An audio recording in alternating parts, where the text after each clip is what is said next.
E hoxe imos falar nos vindeiros minutos en clave social. As últimas noticias das últimas semanas, desgraciadamente, temos en España, concreto en Sevilla, un caso dunha menor que chegou a suicidarse, presuntamente, por ter sufrido bullying durante moito tempo. Un tema, o do acoso entre menores, que pois é unha das tarefas pendentes que nos queda por solucionar nesta sociedade na que, ás veces, nos relaxamos, baixamos a garda, baixamos esa defensa contra temas que nos parecen o mellor superados e son temas que necesitan unha alerta constante. Imos falar con Juan Ramos, que é psicólogo responsable do área educativa en Anida, que, como saben, leva moitísimos anos radicada aquí en Culleredo con un traballo a nivel da comarca, e hoxe imos falar de como detectar, se se pode detectar a tempo, pois os casos de bullying, porque imagino que quen o sufre non sempre estará aberto a comentalos. Juan, que tal? Moi bo día. Bo día, Fran. Digo, o tema do acoso non é fácil de detectar, non? En moitos casos. A verdade é que non, sobre todo na parte das familias, porque suelen ser temas que ao final os rapaces ou as rapazas, por tema de vergoña ou de non querer contar certas cousas, nestes primeiros episodios que poden sufrir de acoso, pois no cole ou no instituto, non soen contalo de primeiras. Xa temos que esperar a que pase tempo, a que isto vai avanzando, subindo de intensidade, para que quizáis eles den ese primeiro paso de comentalo na casa. E o mellor é máis doado relativamente que un profesional ou que o mellor pois no cole con os compañeiros, que supoño que tampouco é tan fácil, non? O mellor que un profesional como a vos, que na casa que podan chegar a soltarse, non? Sí, o que deberíamos de ter en conta, pois tal vez sexan pequenos indicadores que, bueno, permitan sospeitar que algo tal vez non está a funcionar como debería, non? Poñer o foco sobre eso. Cousas como ver que o noso fillo ou filla de repente comeza a mentir ou tratar de enganar máis na casa, a botarlle sempre a culpa ou externalizar a culpa nos demais, mostrar certa agresividade, desconfiar do resto das persoas, empeza a decaer en canto ao seu rendimento académico, empezan a percibir tamén no centro ás veces dificultades a hora de seguir ou acatar normas. E todo isto, non, mezclado con unha baixa autoestima, que se frustra máis do que se frustraba antes, ou manifesta excesivo sentimento de ira ou de rabia, pode levar a ter pistas de que tal vez estea a pasar algo. E, claro, imagino que non todos esos sempre eses síntomas teñen que ver co tema, pero deberíamos polo menos poñernos a pensar, se eu detecto isto e antes non era así, e o detecto, digamos, non digo da noite á mañá, pero en un plazo relativamente curto, oye, como cambiou de aquí, de hai pouco para aquí, aí deberíamos que nos saltara a alarma, non, un poquinho. Sí, cando falamos de saltar a alarma, moitas veces non é que papá ou mamá trate de extraer información a modo interrogatorio sobre o que sucede ou pensar que todo vai ir mal, senón unir unha serie de, como unha liña de puntos. Se vai cumprindo todo isto, e fai 2 meses non era así, e cada vez vai un pouco a maiores, pois non estaría de máis ofrecerlle a axuda dun profesional para ver se aí pode haber algo significativo ou simplemente está sendo pois, un paso máis a nivel de evolución ou a nivel adolescencia, pero ter pequenas cousas baixo control. Tamén, outra parte, pode ser nesa situación solicitar pois unha entrevista no centro educativo, no caso de que as nosas sospeitas estén con que as cousas teñen que ver co que sucede no centro. E dende aí, pois, trasladar unha preocupación, non? Estamos notando esta serie de cambios, preocuparnos, queríamos saber que visión tedes vos, se que está pasando algo diferente, como credes que podemos facer, e tender, non, pontes e lazos de axuda, porque ao final desto do bullying e do acoso, pois todos deberíamos estar no mesmo barco, e tamén contar co apoio do centro, para simplemente que poidan supervisar ou asegurarse de que non este a suceder nada, pois se de axuda. Pero eu tiraría por aí, falar con ese centro educativo, poñer en valor, está sucedendo isto, creemos que está a pasar algo, e tamén consultar cun profesional que poda acompañar, non, o rapaz ou rapaza neste proceso. E agora que falabas do tema do centro, bueno, pues nas últimas noticias co tema este que estamos a falar do caso concreto, pues nas últimas semanas en España, o tema de Sevilla, bueno, pues hai quen lle bota a culpa ao centro, hai quen pues non lle bota, claro, os profesionais do centro tamén, se puderan detectar todos estes casos, tampouco debe ser moi sinxelo, non? Efectivamente, ao final o que nos atopamos nos desde aquí e o que vemos é que cando se producen estes episodios de acoso, soe ser cando non hai presenza de profesorado diante, polo simple feito de non ter un castigo asociado a isto. Entón, pois, os docentes poden percibir que, bueno, pois que igual agora parece que se relaciona menos ou que non ten o mesmo grupo de amigos que antes, pero é difícil que vexan en directo este tipo de situacións, non? Aínda incluso temos visto casos nos que estando o centro en aviso sobre o suposto agresor e a víctima,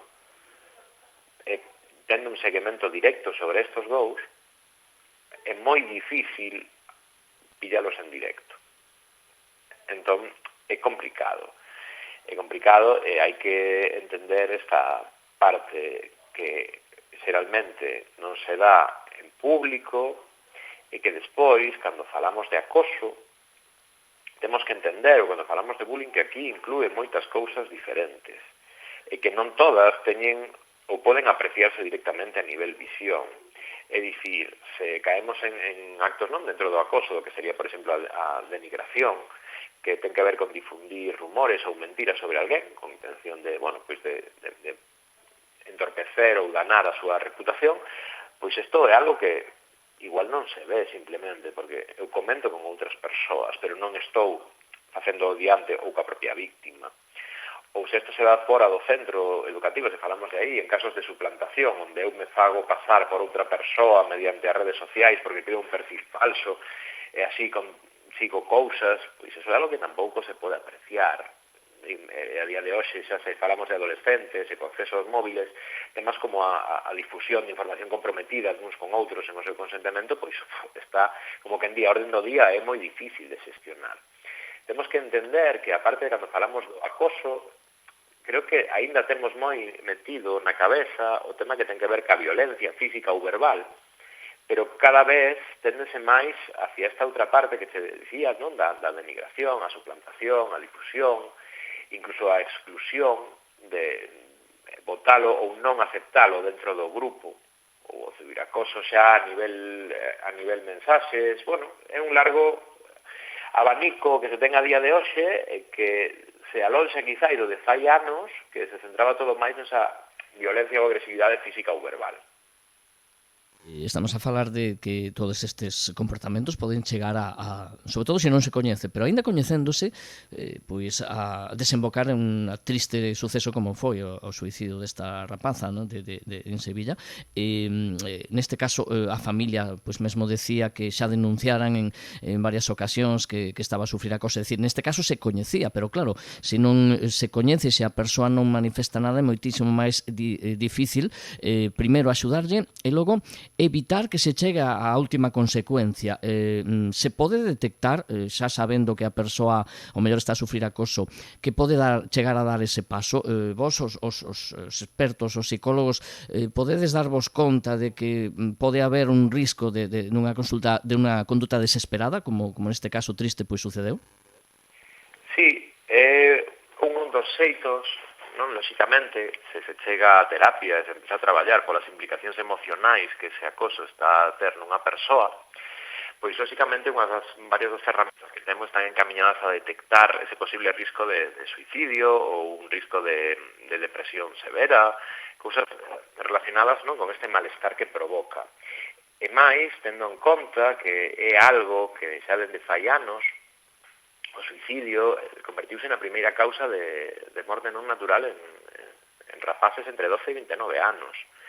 Entón, é algo suficientemente importante como para, a nivel sanitario, a nivel clínico, poñer o foco en previr esas conductas a máis de risco ou encamiñadas cara a esa parte do suicidio. Entón, un bo traballo a nivel psicolóxico pode evitar chegar a situacións dramáticas como a que se viviu últimamente. Non garante que isto non suceda nunca, pero sí que reduce moito a probabilidade de que se leve a cabo. Pois que para iso hai que gañarse tamén a confianza da persoa, supoño que non é fácil, non? Efectivamente, o casi 80% do bo resultado dunha terapia depende do vínculo que se establece entre o terapeuta e a persoa. Cando rapaces chegan nunha situación xa moi grave, é moi difícil establecer o vínculo dende aí, non? Imagínate tratar de que unha persoa que está sendo acosada por un grupo de persoas confíe en alguén que non coñece e que se tenta outro lado da mesa. Entón, eso tamén dificulta o traballo, pero por eso é tan importante estar atento a esos sinais de alerta que comentábamos ao comezo da entrevista, porque nos vai permitir non coller o caso cando xa este nun punto moi complicado de gestionar, senón poder ir facendo pouco a pouco e desde o comezo. E sobre todo tamén pois poder traballar con esa persoa en caso de que fose necesario estrategias de resolución de conflictos ou mellorar as súas habilidades sociais, que tal vez son esas que lle están impedindo relacionarse dun xeito adecuado, non, con outras persoas. E remato, hai que tamén mirar a outra cara da moeda, non? Porque este tema do acoso ten víctimas, pero tamén ten pois causantes do comportamento, non? Imagino que tamén aquí a prevención é importante, porque se trata, supoño, de inculcar valores, bueno, pois de educar dende abaixo, non? Dos primeiros anos, porque tamén a persoa acosadora pode ter os seus problemas que desemboquen en ese tipo de conductas, non? Tamén son vítimas, en certo modo, en moitos casos. É unha pregunta moi interesante. Creo que é perfecto tamén finalizar a entrevista con isto. Digo, polo seguinte, as persoas acosadoras, en certo modo, podemos falar delas tamén como víctimas. Víctimas, é dicir, cando alguén chega a ese punto de ter que acosar os demais, xeralmente é que ten problemas de base a nivel emocional, xeralmente, que non son quen de xestionar. E ás veces, por exemplo, se eu non consigo ou non teño unha boa autoestima, non son quen de relacionarme cos demais dende a asertividade e igualdade, pois moitas veces aparecen esas conductas agresivas e de dominancia para poñerme por riba dos demais, non? Inculcar ese medo que dese xeito permita que eu sexa respetado polos demais. E xeralmente teñen que ver, hai estudos que falan desto, que un gran número dos rapaces e rapazas que son acosadores proveñen de familias desestructuradas, con problemas na casa, problemas de alcoholismo, hai moitos estudos sobre eso, que ao final nos leva a pensar que o ter unha estructura, non? Unha familia emocionalmente sana impide ou é factor de protección para criar, non, rapaces que sexan a posteriori acosadores. Pero, lóxicamente, son rapaces e rapazas que tamén o están a pasar mal, que non saben como facelo e que a decisión que toman é a mala, é facer bullying ou acosar aos outros rapaces. E tamén o traballo dos expertos, neste caso dos psicólogos, tamén tería que haber traballo con eles, porque o necesitan igual. Sí, pero que sí que che podo dicir aquí, xa non falando de estudos, senón de experiencia, do que levo visto nestes anos, e que creo que debemos de recibir ou atender, imagínate, por cada 10 ou 20 rapaces que son víctimas de acoso, ven un acosador. Entón, isto é a parte preocupante tamén. Non recoñecer que hai ese problema tamén, non? E que ese problema necesita solución. Ou normalizar conductas como, burlarse dos demais, someter a outros, non? Este tipo de conductas, normalizalas como isto pasou toda a vida. Bueno, pero agora hai ferramentas que tal vez antes non estaban tan disponibles, e agora, a nivel de acoso, temos os móviles, que é algo que permite que isto se vaya de man nun xeito moi fácil. Me parece que nos queda moito por facer, moitos deberes, e a sociedade debe de poñer os límites para, a partir de aí, construir esa base sólida e poder traballar para evitar este tipo de problemas para uns e para outros, para pues, acosadores que tamén son vítimas, como decimos, e tamén para as persoas e os rapaces, neste caso, que sufren estas conductas. A Juan Ramos, psicólogo en Anida, moitísimas grazas por botarnos un pouquiño de luz sobre este asunto no que temos todas e todos que reflexionar. Moitas grazas, Juan.